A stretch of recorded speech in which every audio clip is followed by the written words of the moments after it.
not to knock guys, but I would see some nofap videos from some guy that's like 365 days nofap, and you're like, this guy doesn't look like an alpha male. Like he doesn't seem very masculine. You know what I mean? Like he doesn't like it, but he's thinking that he is. So he's kind of deluded himself because really he hasn't gone out and actually done. He thinks just by doing this, by preventing himself from doing anything.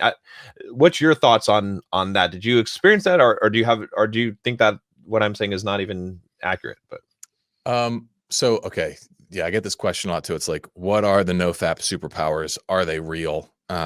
What can you expect? That sort of thing. All right, so there's a few different things that can go on. Like on one hand, you can gain this in-group status. Like if you're heavily invested in the nofap community, then the more your number goes up, the more special you feel in that community, and that can make you feel better. But that's no different than you being like raising your status in any group you care about. Okay, so that's not an inherently nofap thing. There is a thing where if you engage in like semen retention, it's like apparently like a week into that, you do get like a transient testosterone spike, but then it normalizes afterward. So some guys, they quit porn stop jerking off for a week, and they feel like, I'm feeling a little extra pep in my step. Right. And so sometimes they'll mistake that, but again, that's short-lived. The things that I say would be kind of permanent are you do get resensitized to natural pleasures.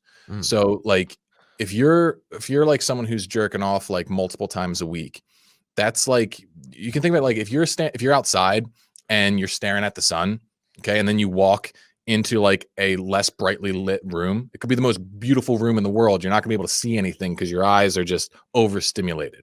And so I think a similar thing happens if you're constantly engaging with pornography and masturbation, is that like your threshold for pleasure, it just starts getting bumped up and up, and then lower, like more sublime, gentler things like the satisfaction of a job well done or a workout or whatever, it stops registering as much. So you take those big spikes out, you do get sensitized to pleasures more, which is not a trivial thing. Like that, I would say, is sort of a superpower, but it's usually a progressive process because people are still then, playing hyper-stimulating video games all the time, or, binging Netflix or whatever. And so if you're still doing all that kind of stuff, you're not going to really notice it.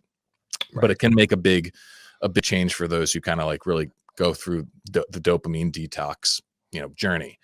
But I would say the most important thing you get out of quitting, especially if you're someone who's struggled with it, if you're someone who's like, really like hooked on it, is that you find a sense of power, a sense of discipline. And it's like for a lot of guys, if you can quit porn, then you can pretty much get yourself to do anything else. You're not going to face too much harder stuff than that, because, it's a fundamentally unique willpower challenge. Most of us have the drug just sitting in our pocket. And if you can learn how to not like, pay the drug dealer who's living inches from you a click away at all times, well, that's just a huge level up in self-discipline, which then can carry over to a lot of things. But if you don't do anything else, your life's not going anywhere. It's like, it's not an end point, it's an entry point. And so people who think about it as like the end goal, it's like, oh, just quit porn and all of a sudden I'm a superhero, they're full of it. They don't, it's not true.